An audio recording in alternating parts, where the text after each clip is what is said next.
Welcome back, you guys. I'm Nini FC. This is Blue Lines CV, and I have more news to speak about for today. I'll be speaking about the latest in regards to Timo Verner, Benrahma, Kai Havertz, and both Willian and Pedro. It is going to be another informative video. I have some things to tell you guys as well, so make sure you watch to the end because it's going to be a big one. However, before I get into anything, if you guys like today's video, if you like the content, if you like the work rate, then smash that like button. I need to see what you guys are saying. Today I want to get over 2,500 likes, so you guys know what to do. And on that point, we now move on to the first story today, and that's the latest in regards to Timo Verner. Now, I feel like I've been speaking about Werner updates time and time again. I'm hoping this will be the penultimate update because the final update I'm waiting for is the official confirmation from the club's website. But anyway, you guys, this news could be one of the most tastiest news of them all. It's looking like Werner is even closer to sign for us, and that's because RB Leipzig have now exiled him from their Champions League squad. You guys know that both clubs, us Leipzig, have been negotiating in regards to, get rid of these technicalities and these legalities. Everything was getting close. The players already agreed terms. He's agreed to sign for us as well. It was just about getting the deal done. Sending the money, paying for the deal, etc, etc. One of the holdups was that Leipzig were hoping to use Werner as part of their Champions League campaign. Obviously, that couldn't be the case because we know that the Champions League is going to be going deep into the year. Of course, due to the pandemic, it's really affected football this season. We're playing games at different times. And of course, naturally, if Leipzig got their way, what would this mean? Because once their season does end, then Werner's free to sign for us once the deadline opens again. And if he was to stay there, it just wouldn't work out. So I don't know what Leipzig were playing at. Thank God that they've finally got over this because it wasn't really making too much sense if you're asking me, you guys. And it seems like Werner now, honestly, there can't be any more news. There really can't be any more news in regards to Timo Verner. I'm just looking forward to seeing this guy play now. And when the official confirmation comes, you guys, you can expect there to be more videos speaking about how Werner will slot in and fit in this club. So make sure you guys watch out. And now we move on to the second story today, and that's the latest in regards to Willian and Pedro. Now, when it comes to this story, this is a bit of an exclusive from me. I've been hearing some things behind the scenes. I can tell you guys what's been happening right now. Of course, we know that right now the club have been offering Willian and Pedro contract extensions because naturally they are going to be free agents very, very soon. This deal from the FA was going to allow clubs to give these guys temporary deals to get them through until the end of this current season. However, there has been a hold-up, there has been complications because both Willian and Pedro, with Pedro really following what Willian's doing, they have doubts in regards to their safety. For example, let's say they picked up a really bad injury, that could affect them and that could affect potential deals and moves. And of course, the player wants that safety net. He wants that guarantee that if something like that did happen, would he still have there maybe like clauses in his contract that do allow him to stay further with this club? I can understand that, players need to care about themselves and invest in themselves. But what I'm hearing, you guys, is that right now the boards are really growing restless. They're growing tired. At this point in time, if both Willian and Pedro literally didn't agree to sign these contracts, the board are like, fine, you're free to go. Literally like that. So there is a possibility that Lampard might not have Willian and Pedro to work with as the season draws to its end. But, and this is a big but, you guys, there's still 8 days left. 8 more days left for both parties to come to terms and agree upon some negotiations too. It's not over yet. The deadline period will end in 8 days. We are going to hear more news in regards to this. It is going to be coming out very, very soon. It would be disappointing if they both ended their stay at this club in that type of manner.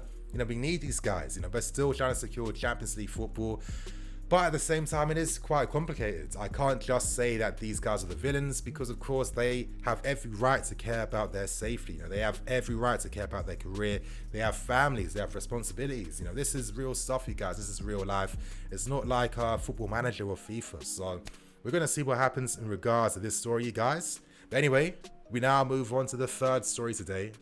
And I want to speak about the latest news surrounding Kai Havertz. Now, some news came out earlier today, which was quite interesting.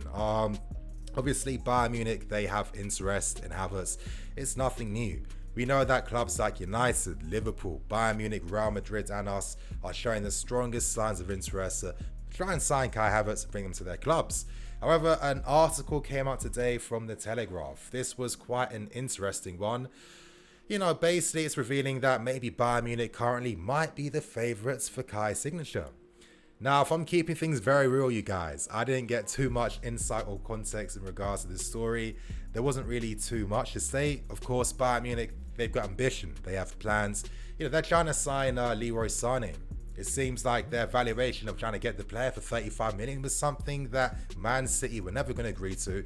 And it seems like the final fee they'll pay for Sané is going to be around 50 million.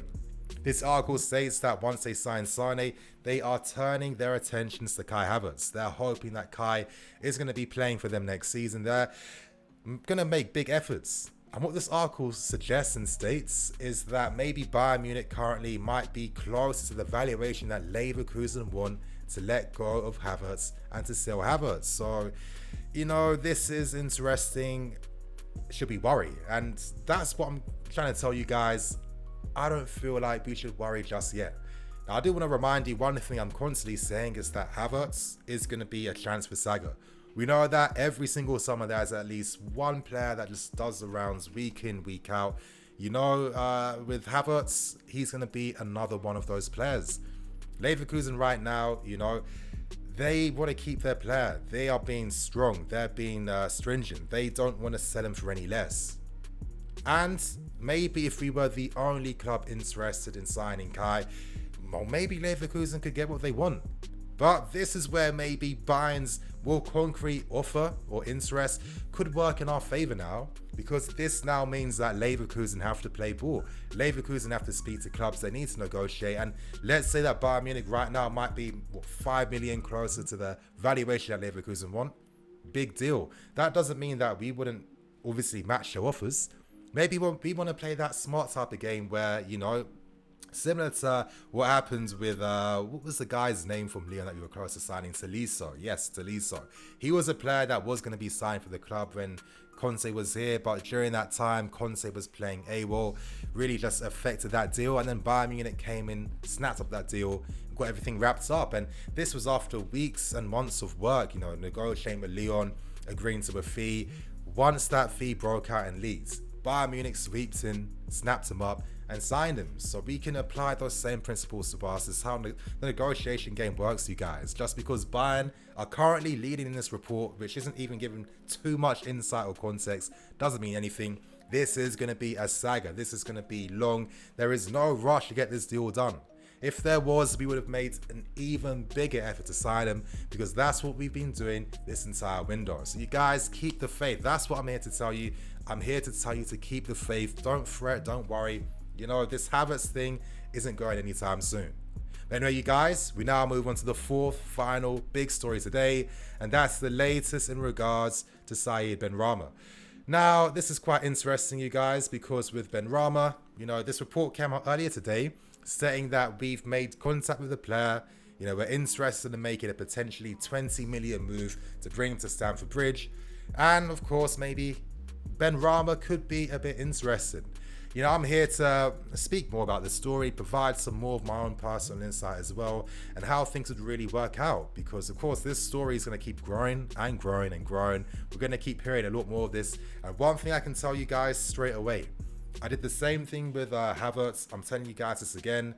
This is concrete. This isn't a fake story. This isn't clickbait. This is real. Everything you will read about Benrahma interest with us will be real. I can confirm this with you guys. So again, this makes things even more interesting. Now, of course, I got some notes on here, you guys.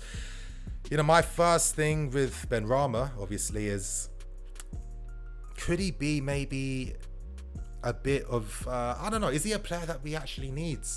Another attacking player. Aren't we getting a bit stalked in this area right now? We have lots of young talents. We have your Pulisic's, your Hudsons, We've signed Werner, we've signed Ziyech. We're going after Kai. Could Benrahma possibly be a plan B and backup option to Havertz if we don't sign him?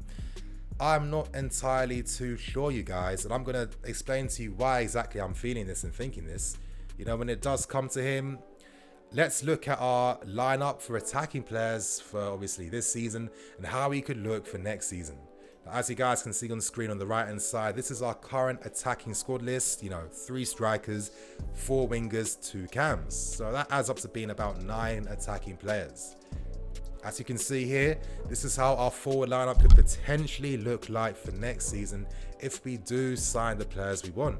And as you can see, we're actually a man less than our original attacking squad list. So in that sense, all we're basically doing is upgrading every single position. We're keeping the quality and upgrading the quality that we're not keeping. As you guys can see, I feel like this is quite realistic in that sense. Just because we're going after Benrahma doesn't necessarily mean that we can't go after Kai. I mean, come on, think about it like this. Both Willian and Pedro are going to leave. In the case of Olivier Giroud, there's a big possibility that maybe he might consider leaving too, because remember, he wants to play and represent France in the Euros. That might not happen how he wants it to do if he stays here and he's competing alongside your Werners, your Tammys, your attacking players in the team to get a place in the first team. I think there's a big possibility that we will see Giroud still leave, and in that sense, we are kind of figured out in that area. Werner, the wide forward, can play different roles. If we can get the Havertz deal done, he can play false 9, play cam, play on the right hand side.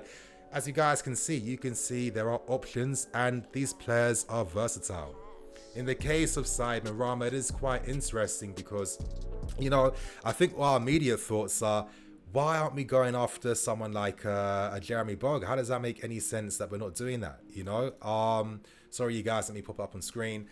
Listen, I told you guys before, but Jeremy Boga, he wasn't really interested in trying to fight for a spot again. He wanted more guarantees if he was going to make the move to Stamford Bridge. That is respectable. That's understandable. He's getting consistent first team game time, so that makes sense. Maybe in the case of Benrahma, he could be more interested in moving to us because of a multitude of reasons. For example, he's playing for Brentford, a championship team. He has the opportunity to move to a Premier League team that will be challenging for the title next season. Of course, he's in London, Brentford, London. I'd assume he'd like to remain in London as well. Our club gives him the opportunity to do so. And of course, the third reason is he's making a massive step up in his career. Maybe he's more willing and accepting being maybe a 4th choice backup winger that is going to fight for his place, that is going to learn under this manager. And of course, if that was to be the case, let's say we ever saw him in like some distant future, and I know I'm being very hypothetical now, you guys, so bear with me for a second. He can still have a very good career based on obviously the club connects, agents, etc, etc. So this could be a very good move for Benrahma. For a deal that's maybe around 20 million, it can make a lot of sense. I'd be interested to know if we'd ever do any moves involving some of our academy players going on loan to Brentford. I've mentioned this before, they're a great attacking stylistic team, and I think that it'll be a great education for any one of our young players. But just because this Benrahma interest is a thing right now does not imply that we aren't going to sign the player. You guys, he could be signed as a backup player, which I feel is most likely going to be the case.